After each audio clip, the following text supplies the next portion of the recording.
all of DC Comics might be a lie. You sit on a throne of lies. Wait, give me a chance here before you click off. Let me explain. You might just agree with me after watching this. Look, we know how you feel.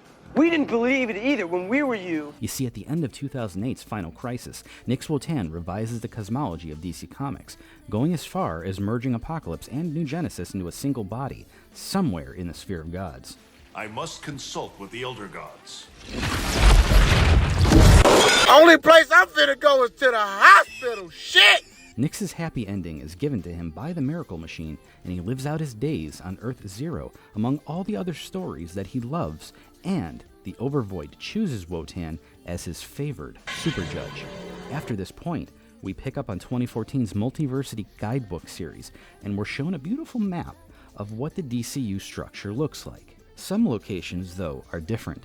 Back in Final Crisis, Nil was destroyed and removed, down to its sky, while being positioned in the Overvoid. But now, Nil is in a new location called the Monitor Sphere, which is not the Overvoid.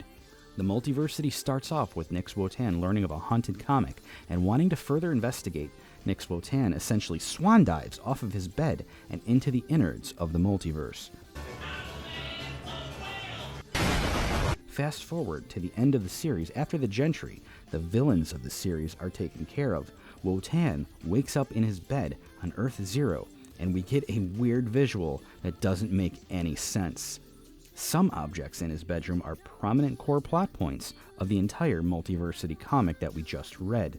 The Rubik's Cube, the higher dimensional object Nick's had to unlock, the bugs in the apartment, and in this lady's gross hair, the Gentry, and so on. Hell, if we look at it, you can even see the Filth's Greg Feely up there on a poster on his wall. So, this is strange. Why did Nick's bedroom objects take the form of things going on in the series while he was asleep? We get a potential answer from the author, who says it's almost as if Nick's dreamt the entire comic series and just woke up from it. You see, the Final Crisis was supposed to be the final crisis, as in there are no more, as the original intent of Grant was explained a few times. The crisis to end them all. During the event, story itself is personified as the armor, and it eventually walks past its own grave, as Mandrak asks what the armor wants on its tombstone, and at the end of this issue, the Cosmic Armor Superman says, "To be continued." DC after Final Crisis, in this theory, essentially just a dream of Nick Uotan. When we're asleep, our mind can do almost anything.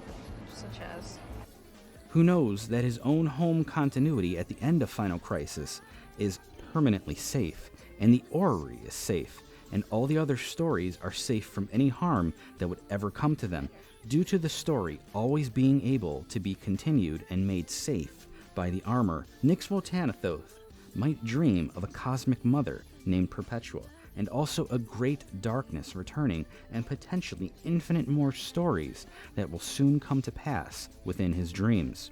In this theory, the Final Crisis was the actual Final Crisis, removing the very ultimate threat of existence so that no other villains can come to influence or harm that which Nick loves the most. The Miracle Machine gave Leonardo D'Annunzio exactly what he wanted, a prime cosmology where all of DC Comics is but a dream of his, playing out in ways that he enjoys most, setting him up often in his own stories he fabricates each night, or each time he takes drugs, because, he's kind of a drug addict, but, that's a story for another day.